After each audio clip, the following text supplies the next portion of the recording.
Good evening and welcome. Misery and still more loss in the southeast almost a full week after Hurricane Helene swept through the region, causing the catastrophic flooding that ripped apart so many communities.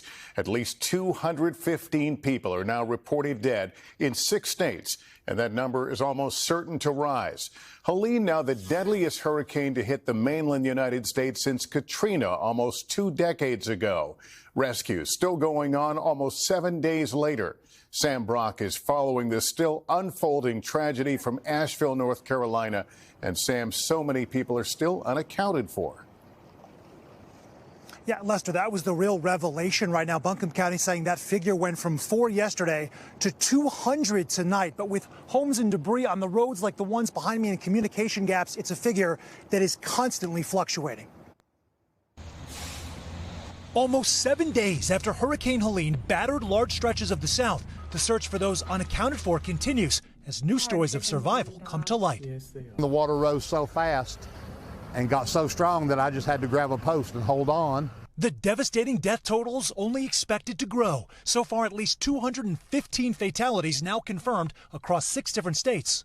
From Florida's Pinellas County, with around a dozen drownings, to Georgia's statewide suffering, recording more than 30 fatalities.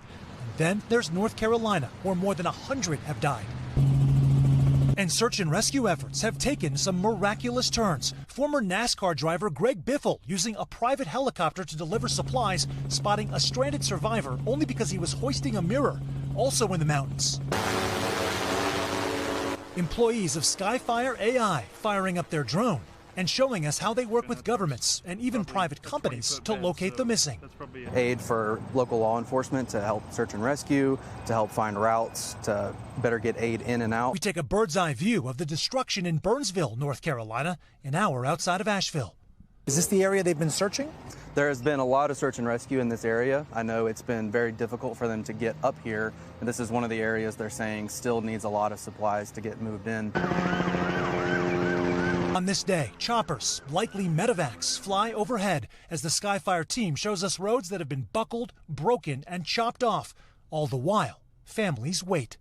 We've had conversations with people who haven't seen their loved ones in a week, and it's completely heartbreaking. Their efforts even helping companies like CVS, who determine road and bridge status so they could get medications to patients in need quickly and search for several employees who were unaccounted for following the storm. The damage on the ground, in this case an access bridge by a local quarry that's all but gone, indicative of the challenges that lie ahead for restoring infrastructure like water. Swannanoa Fire Chief Anthony Pendlin addressing the decimated pipes. I don't think there's a word to describe it. I don't know how long this is going to take. For so many tonight, the road ahead is long, but their mere survival is something to celebrate. The front door, the water pushed it in and it pushed in the back door, and within 30 seconds it went from the ground to neck level. Sam Brock, NBC News, Asheville, North Carolina. Joining me now is Deanne Criswell, FEMA Administrator. Administrator Criswell, thank you for being with us. I know you were back in the air in a chopper today. Are you seeing places that you simply can't get to on the ground still? Lester, we are. We're seeing communities that are still isolated and having a difficult time getting commodities, talking to local officials and hearing about how they're getting food and water up into some of these more isolated parts of their communities. But we're seeing everybody come together, local, state, federal, nonprofit, private sector, really coming together to make a difference. As the lead federal agency on the ground there, what's the order of priority right now? It is still life safety. There's a lot of search and rescue teams here on the ground. We want to make sure that we're getting them into the communities. The next one is the commodity delivery, keeping that flow of commodities moving into the communities, making sure we're reaching people that perhaps haven't been reached yet. And then the next big one is going to be the water restoration. Once we can get that water restored, we know a lot of people are going to be able to start their recovery process. You mentioned a search mission. Is there a recovery mission though right now? Are you accounting for those we have not heard from since the beginning of all this?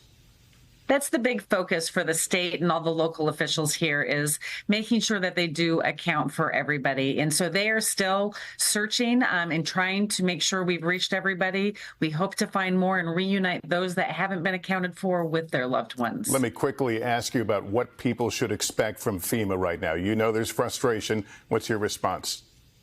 We've been moving commodities, people, resources into this area since before the storm hit. We are going to continue to bring those resources in, listening to the local officials. One of the reasons I'm here is so I can see firsthand what's needed. And people should know that we are going to be here till every person has everything they need. Thanks for watching. Stay updated about breaking news and top stories on the NBC News app or follow us on social media.